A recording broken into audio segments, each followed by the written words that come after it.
In light of the sadness of the past week and the loss of Hannah Clark and her 3 children, I'd like to share my interview with a domestic violence survivor. Joy Leach, which is not her real name, chose not to be filmed because she still fears for her life many years after she escaped an abusive relationship. Domestic violence has been described as a scourge, eating away at our communities like a silent killer, unseen to the outside world. More than 100,000 women in Australia sought help from an abusive relationship last year alone. For Hannah and her kids, this has to stop. Here is Joy's courageous story.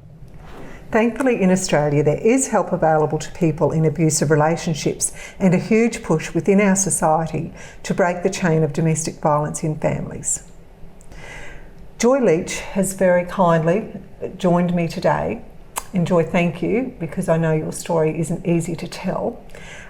Joy's changed her name for today's purpose and has declined to be videoed due to privacy, but thank you very much for giving me your time, Joy. Joy Leach married her Prince Charming when she was just 24 years old. Tall, dark and handsome, it wasn't long before Joy was to discover that her prince was actually the devil in disguise. Joy, everyone deserves happiness in their lives, but yours was robbed from you during your marriage. Tell me about how you met your future husband. I was a nanny and I went to a large station in Burra. In New South Wales? In New South Wales, and he was a station hand and I was the nanny, and that's where I met him. And was he much older than you, or were you No, he similar? was younger, a couple of years younger, four years younger than me. Okay, Yeah. okay. And I know all this stemmed from a drinking problem, so did he have a drinking problem back then? He did, but not to the extent of what it grew into. Yeah. So what was your courtship like? Lovely. Yeah. Lovely. But we were very isolated where we were. So, and he worked 6-7 days a week. But it was a lovely courtship, yeah. But the drinking, but the abuse started early, and I don't know why. It's called love, I suppose. Did you think you might have been able to change him, or that things would change? Of course, all the time. You think you're going to change them. Yeah. So how long did you go out with him before you were married? 3 years. 3 years. We were together before we got married. Yeah. And when did the abuse start? The abuse started before the marriage. Yeah. So tell me about that. The property we lived on, we moved to before we got married,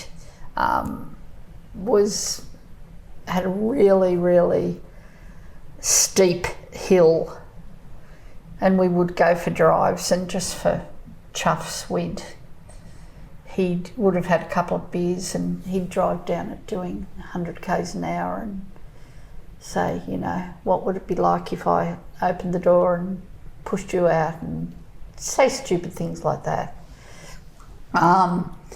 And instead of saying stop the car and let me out, I would probably say, I would beg him not to do it. You know, please let me. So did you think that he would really do it? Oh, no, not to start with. But the drinking was always bad. His father was very abusive and a very big drinker. But street angel, home devil. And he was tall, good looking, told me he loved me, proposed to me, and I loved him. And I always thought it would change, but it didn't. It just got worse and worse, and he got more controlling and manipulative. And when you're young, I guess you don't have that worldly experience either. No, and my family was so far away. Like they were from the far south coast of New South Wales.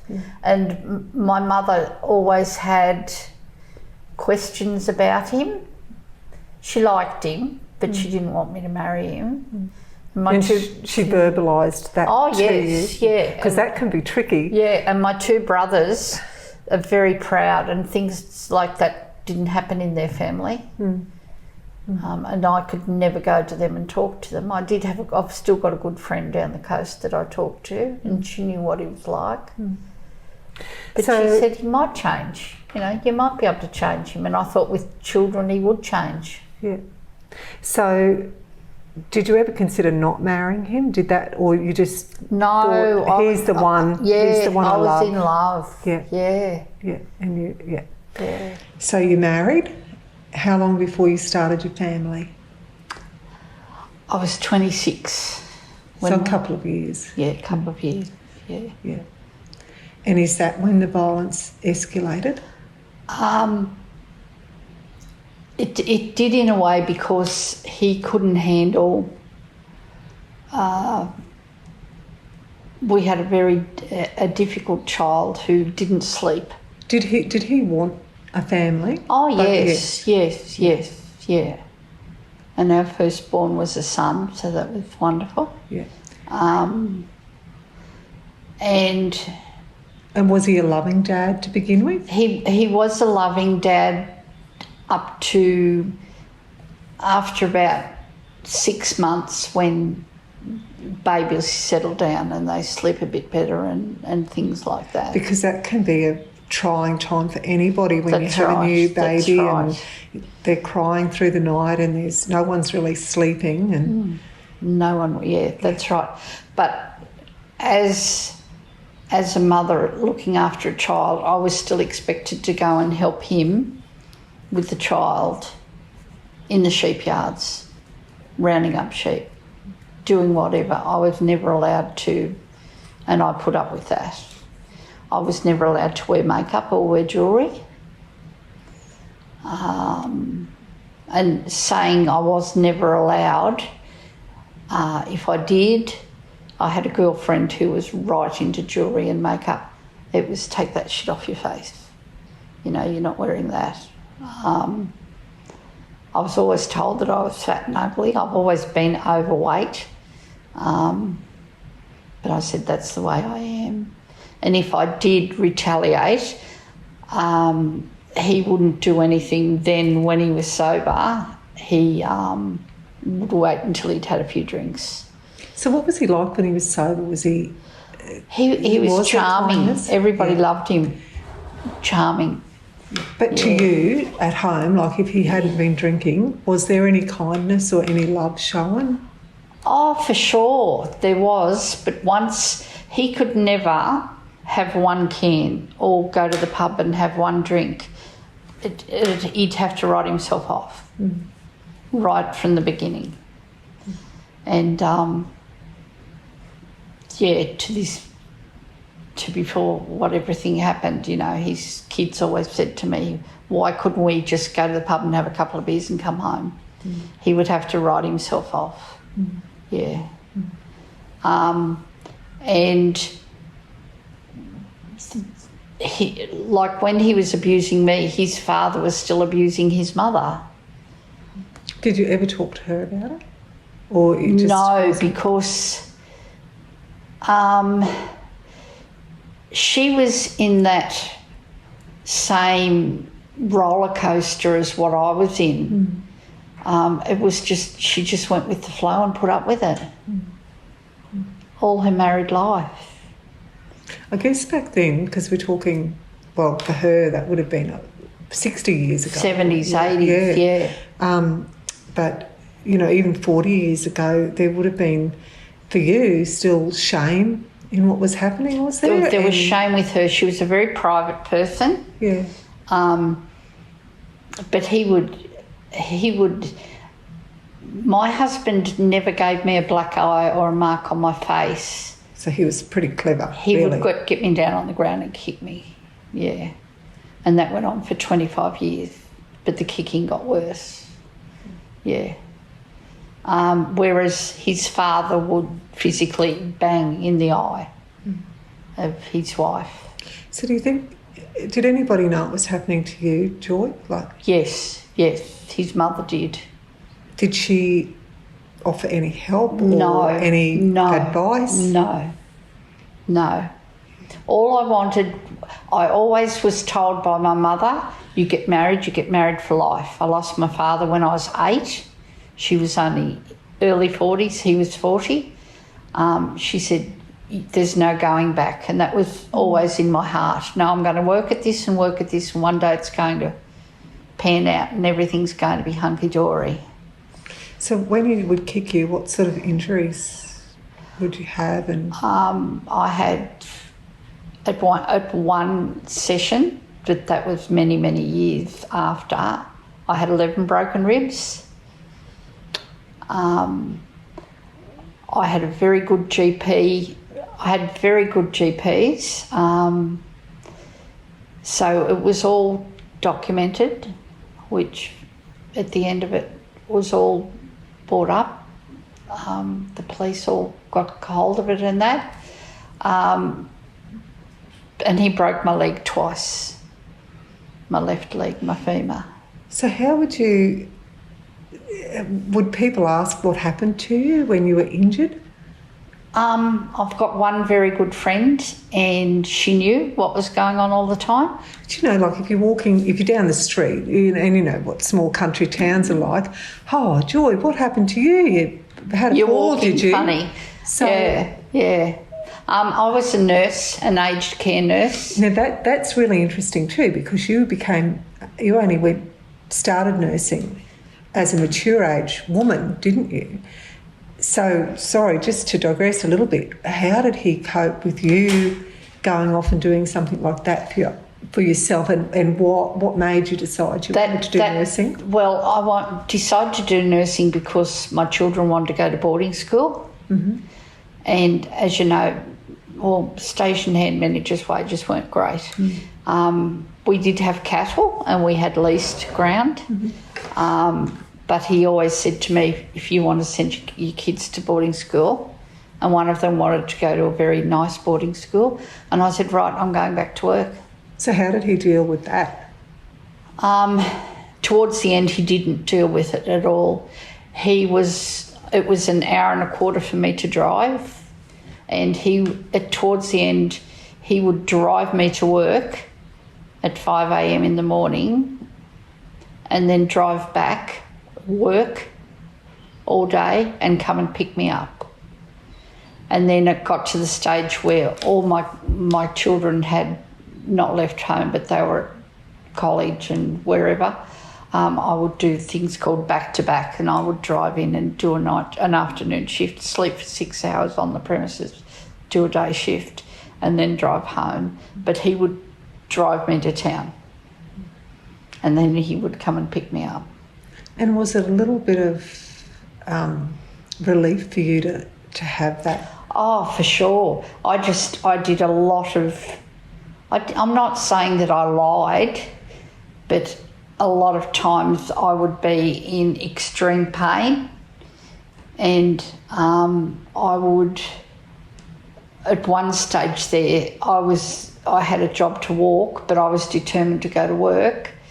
I just said I had a urinary tract infection, and that was what was wrong with me. Yeah. So Joy, how often was the abuse happening, and when he started kicking you, how long would that go on for? Till I urinated myself and he wouldn't let me have a shower. So could that be an hour or more or less? No, less. Probably only 10, 15 minutes. But I bet it felt like an hour. Oh, it did. It did. But when it got to the stage where he wouldn't let me up and go and have a shower, you're so exhausted, you just want to die. You just want to lie there and die. But the only thing that kept me going was thinking of my kids. So were the kids privy to all of this that was going on? Yes. Did they see him doing this? 3 of them did, yes. Because your older one was away already? My oldest son, he knew what was going on, and he very rarely came home. He lived with a girlfriend in another town, And he would very rarely come home, and I didn't find out why until the end, till he finally did what he did. Mm-hmm. Yeah. He knew what was going on. He knew he was seeing other women. He knew who they were when he was seeing them. But you're my mum. I didn't want to have to tell you that. Yeah. Yeah. But admittedly, I felt I was at fault a bit because I was always at work. And work wasn't 5 minutes away. It was an hour and a quarter. So did the abuse get worse as the kids got older and Yes. you're working? Yes, and I was working and I lost weight. Mm-hmm. So he was I jealous. lost weight. Yeah. I guess in a way he'd lost some control. Yeah, that's true. And then, your next one wants to go away to school, so you keep working. But my work was my outlet. Yeah. I knew all my kids were safe. It would have been your sanctuary. Oh, it was. And I love working in aged care. And what was the feeling like when you had to go back home? How did you feel when you had to get in that car? When I used to have to go back home, he would always be there, no matter what time. It got to the stage where he knew if I knocked off after a back-to-back at 2:30, he'd be at home when I got home at 4:45, 4 o'clock. And how would he always abuse you when you got home, or how many times a week would the abuse happen? Well, it got to the stage where it was every night at the pub when the kids got older and there was no one at home. It was how far away was the pub? 5 minutes. That's unfortunate. And he was earning good money, very good money, and he was giving it away. Yeah. When you say giving it away over the bar, or giving it away to people. Why on earth would you do that? I don't know. He was just, and every Tom, Dick and Harry that was a bludger in the area knew they'd get a 50 off him when he walked in the door. Him. Yeah, they did. Yeah. They did. Did he ever show remorse? No. Even after everything, there was no remorse. There was no remorse at all. And that even came up, when it finally did go to court. The judge said to him, "You've never shown an ounce of remorse. You've done what you've done." They went over what he'd done. I had an amazing field of detectives and police officers looked after me in the DPP. They were just wonderful. They were like a family. Yeah, they were just fantastic. Yeah.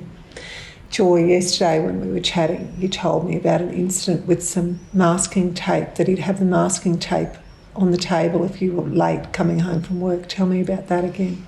If he'd already been to the hotel and decided to come home, it might be tea time or something, but he always thought that I had another man. Yeah, well, it was the opposite. He had other women. It wasn't masking tape, it was your grey duct tape. Oh, yeah, yeah. Okay. He, a couple of times, he duct taped me to a chair. He was a very strong man and put a shotgun to my head and said, "I'll blow you away. You're a lousy mother, your kids don't love you." So were the kids at home then, or No. they were gone? They were gone. Yeah. Yeah.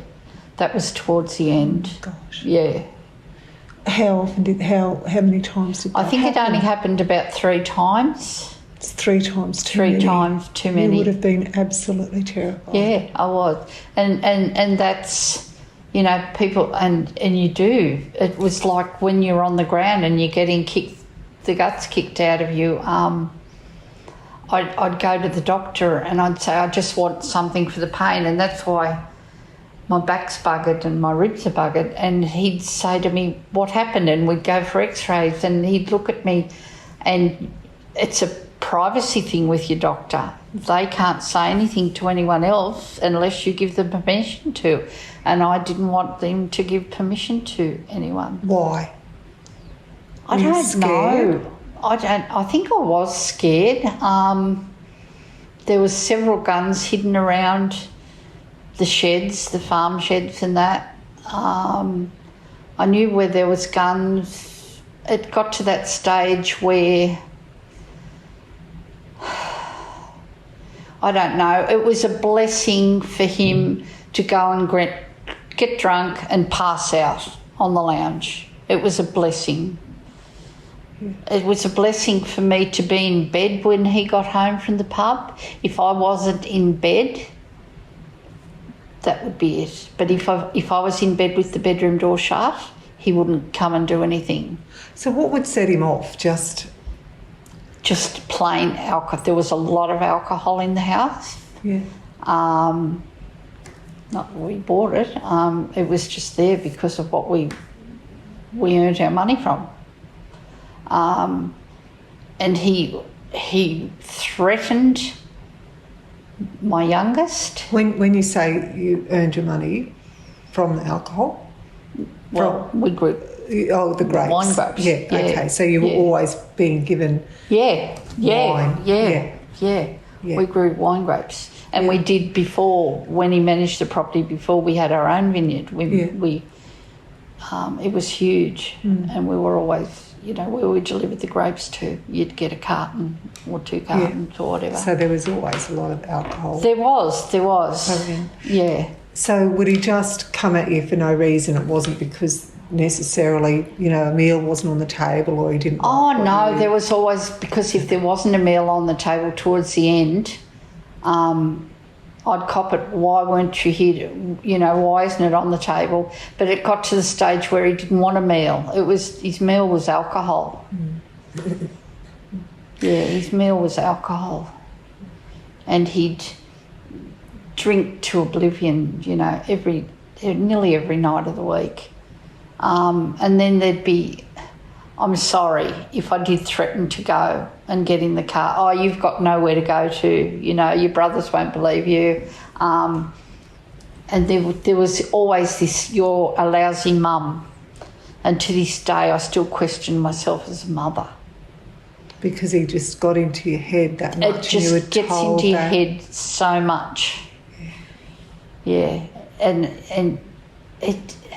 I know it seems silly, and it was a second daily event or second nightly event, but you get used to it. You do. You don't know any different. Like, it could have been 7 o'clock, 7:30 at night, and I'd think to myself, I've got to go to bed because if I don't go to bed, I'm going to cop it. So I'd go to bed and shut the door. But I had one child who was very, when she was home, stuck up for herself. I had to physically get up and stand and say, don't you dare. But she still remembers that. So did he take that out on you? Well, he was going to take it out on her, but instead he turned around and walked up to the bedroom, took it out on me. Yeah, but I just thought... And it's funny, when you come from my family, where they live, they've done well with their lives, but there was never anything like this. Yeah. And they just could not accept it, and I couldn't go to them, and where else was I going to go? I'd invested everything, what I was left, into a vineyard. Yeah. And cattle. Yeah. So... to keep him happy, because he wanted. I inherited money, gave it all to him because it made him happy. And that's all I wanted to do. I just wanted a happy family life. Did you ever have that? I did, until we moved. He had relationships with other women, but I always thought I could fix it. I thought, and my mother's words kept ringing through my ear. How did you find out about the other women? I knew from baby number 3. Yeah, and I tried to fix it, and I thought it was fixed, but it wasn't. And then I guess in a way, not that I was to blame, but there was just no. I was like a machine. There was no love at the end. I just thought, I'm just doing this to, like when I was pregnant before I had my babies, the day I had one before I had caesareans with all my children. My second child, I was running around 2 acres on a ride-on mower and had a Caesar that afternoon. The third child, I was cooking for 11 shearers, and I'd finished cooking. I was 9 months or 8.5 months pregnant. I had my third baby the next morning at 6 o'clock. My last baby, I was just sitting on a tractor sowing oats the day before I had her, because that's what I was told to do. So I did it. I guess you must have been in that space where you believed you didn't have anywhere else to go, and this was your life, this was your family. So what else could you have done? And I thought my children all adored him, but they didn't all adore him.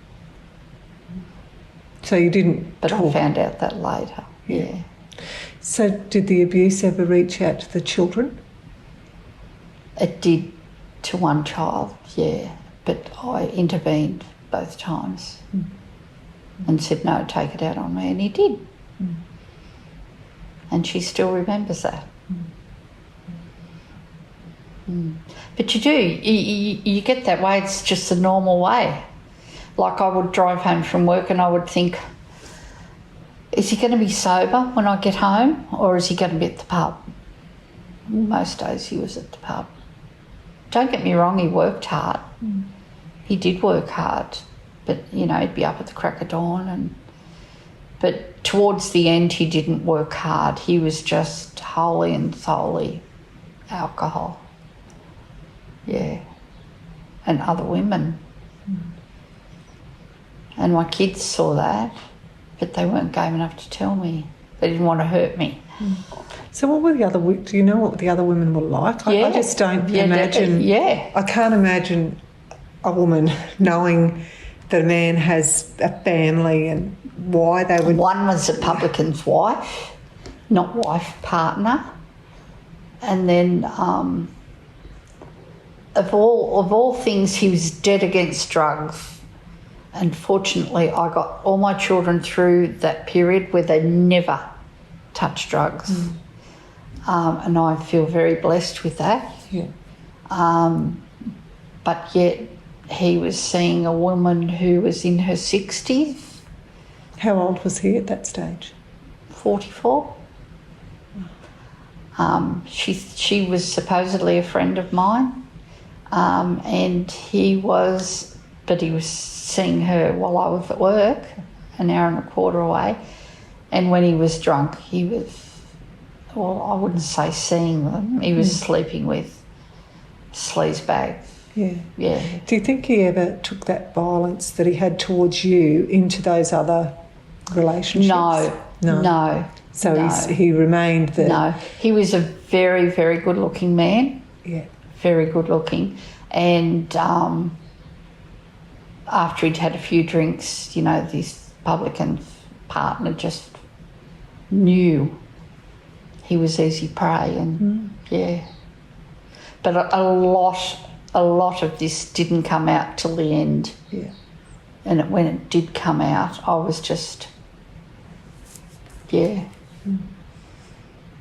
I didn't go back to work for a long time. And when I did, it was very, very hard. It's very, very hard to hold your head up. Do you think people were gossiping, like being in a small community too? Yes, they knew. They knew. Yeah. I had a very close friend where we lived and she knew everything, but then again she didn't want to hurt my feelings and she knew I was working hard to put my girls through school. Yeah. And that was my main thing, to give my kids a good education. And I did that and I kept doing it after the fire. Yeah. So, getting to the fire, what was the catalyst that brought you to that point? And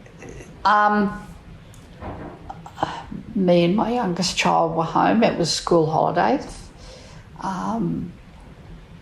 And we heard all this smashing out the back on the cement. It was a big home and it had a back area, and I knew it was bottles. so the wine bottles. It was wine bottles. For some reason, I think it must have been, I've put up with this for 25 years. The beating prior, just probably 2 weeks before the fire, was huge. He damaged my spleen. When those beatings were happening, did you think you were going to die? Yeah. And that's when he wouldn't let me, like I urinated myself and he wouldn't let me get up and go and have a shower. And I thought, I can't do this anymore. So for some reason that night, I knew where he'd been and I thought, I just physically can't take it anymore. My son was in a town not far away. I grabbed my phone, I grabbed my child, she grabbed the cat, and we ran out the front door. So you just reached breaking point? Yeah. That's all I grabbed. You didn't plan it? You just heard the... No, and we ran. Yeah. And she knew. We ran. We ran probably a kilometre, and I could hear noises from the house, like more broken glass. I wonder at what point he realised you had gone. Well, he'd obviously come back into the house and saw we'd gone. And I rang my son from along the road and he said, stay where you are, just hide under a bush, which we did. He said, I'm sending my partner to pick you up. I'm going straight through to sort him out. Did you worry about that? About him going and confronting? I did, but he just bought a very, very expensive spray rig and it was in one of the farm back sheds and he specifically was going, but he went out there, he went past and probably an hour went by, a bit more than an hour, and he came back and said all he wanted to do was fight me. And he said, I just went to the back shed and hooked my new unit on and drove out. And we were actually having a coffee by this time. It was about 2 o'clock in the morning and we were just sitting there and we were having a coffee and we'd already rung the police. And next thing he got a phone call from a person in the town and said the house is on fire. And really on fire. He doused the whole house after dousing her bedroom first. Yeah. Was your little girl able to go to sleep when you got back to your son's place? No. So she was still awake and she heard all she knew that night? Yeah, she knew, yeah. How did that make you feel, knowing that he had just burnt your life down? Do you know what? In a way, it was a relief. But, like, the police came and detectives came from a bigger town and it was just, the night was just crazy. He went back out to the house, my son. They couldn't find him. Like, there was alerts out all over New South Wales. Couldn't find him. Knew the description, number plates, everything. And he ended up back at his family home. And then they pounced. But he sent me to my phone, he sent me messages like, there's a big barbecue at home, are you there enjoying it? They were sick. Hope you like the fire I lit you. Yeah. And the next day, my son went out and everything was just a blur. You know, there was forensics, people trying to clean up. And I was just in yo-yo land. And all I could think of was getting my child back to college. Yeah. How was I going to do it? I rang the college and said, I don't know when she's going to be back. I got on very well with them because it was the second child I'd had go through. And the deputy principal said, what's wrong? And I told him. And he said, when she's ready, he said, you just bring her back down. We had a lot of money in the bank and he cottoned onto it and he left me with $14.27. So how long before the police tracked him down? 2 days. He just disappeared. Yeah. Yeah, and everyone was looking for him. Yeah. But he ended up, I don't know how he did it, but he ended up back at his hometown with his mother. Yeah. So what was the outcome? Did he get charged? He was charged. Yeah. There was 3 or 4 court dates. Yeah, he was charged. His father had passed away and she was left a phenomenal amount of money. And she used that and she hired a barrister from Sydney. And I think he got 200 hours community service. He got a bond of 3 years or something. Yeah. So, Joy, how do you, as a mother and as a woman, move on from that, having lost everything? You never move on. I can't stand conflict. Even now, I cannot stand criticism. If my girls or my children criticise me, the tears just well in my eyes because I put up with so much of it all my married life. Yeah. And it's very hard because they just say, get over it. I can't. And I still see a psychiatrist. So you're left with $14. What did you do? Started selling off farm equipment. Yeah. Yeah. So did people reach out to help you at that point? Wonderful. Yeah, wonderful. A girlfriend turned up the day after the fire, who I'm still very close to. She had a new set of nursing clothes, a new pair of shoes, an outfit of clothes and a bottle of Red Door perfume and said, get your ass back to work. Just do it. And I said, I can't. The boarding school where my daughter was going to rang me and said, bring her back when she's ready. I think it was probably a couple of weeks. They outfitted her, summer, winter, everything. They completely outfitted. Well, you kind of get to know the family. Yeah. Yeah. And that was just amazing. And I think it was probably a month before I went back to work. I didn't go back out to the property and see the ashes for about 10 days. And when I did, it was just, there was nothing. There was just nothing left.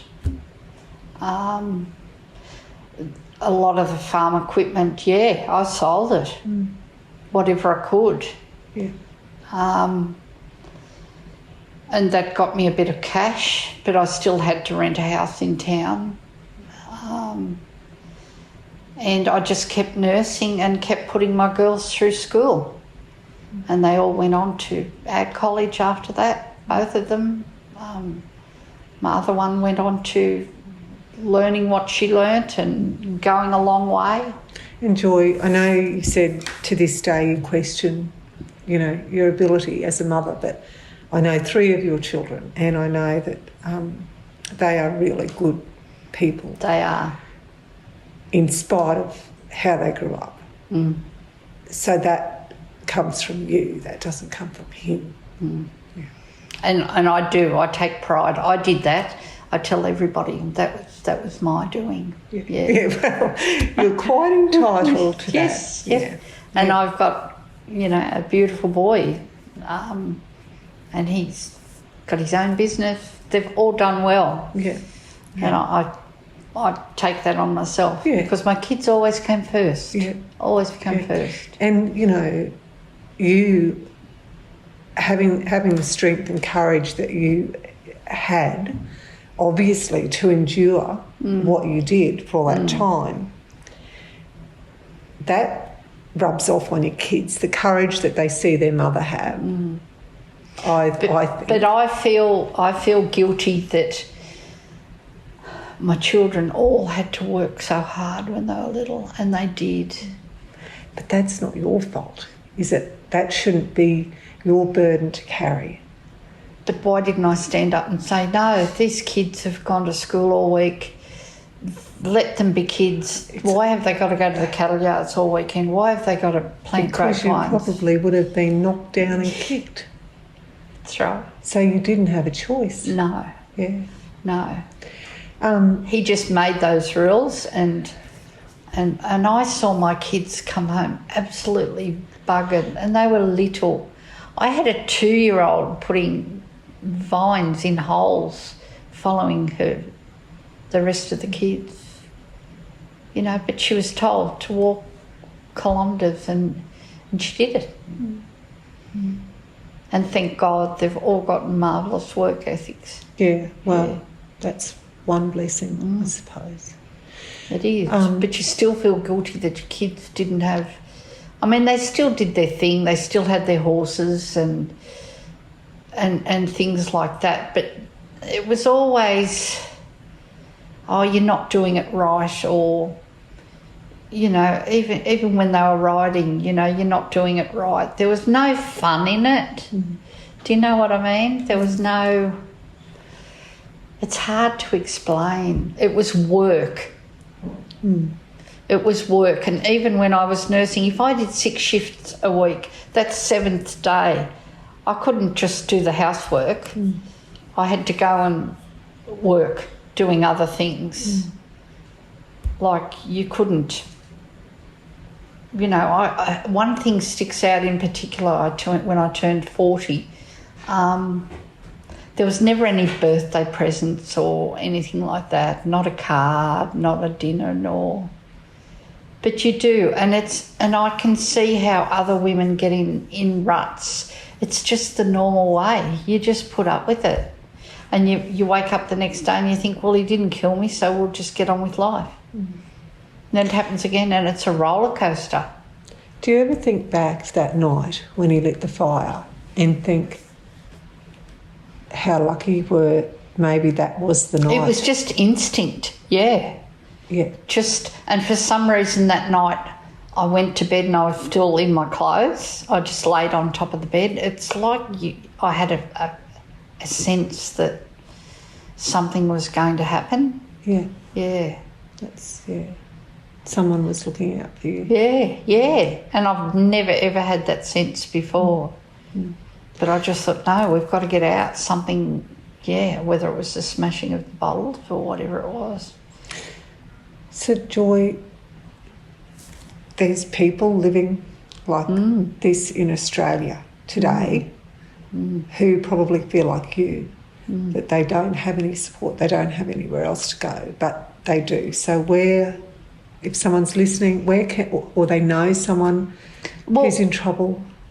The thing is, when it happened to me, people approached me. I didn't have to approach anyone. I was very good friends with a drought counsellor.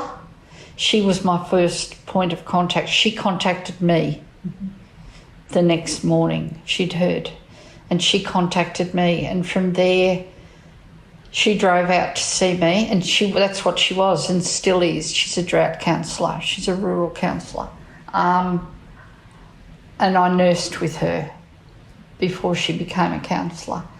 And she put me in touch with a financial counsellor, and he was just marvellous. He was just marvellous.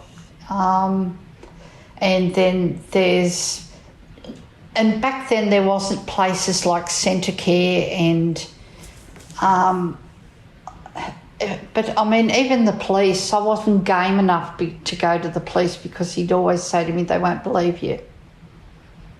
I've never given you a black eye or a bruised lip, and he didn't either. His way was get on the ground and kick me.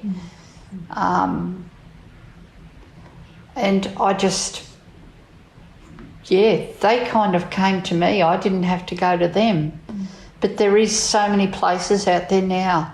Like there's homes for people in towns that, or what are they called? Nobody knows where they are. You get in touch with the police and they take you there. Like a bit of a safe house. It's a safe house, yeah. But I was too, not proud.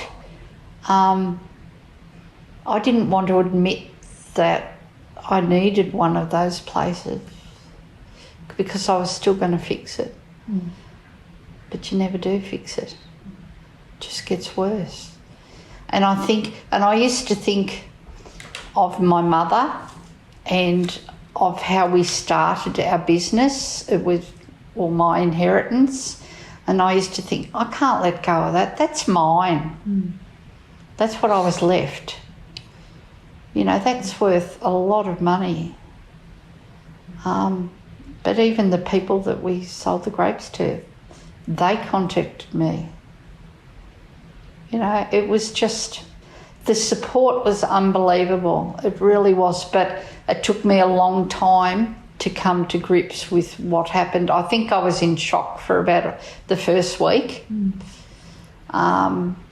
then I couldn't walk down the street of town for probably a month. Because you were ashamed? Yeah.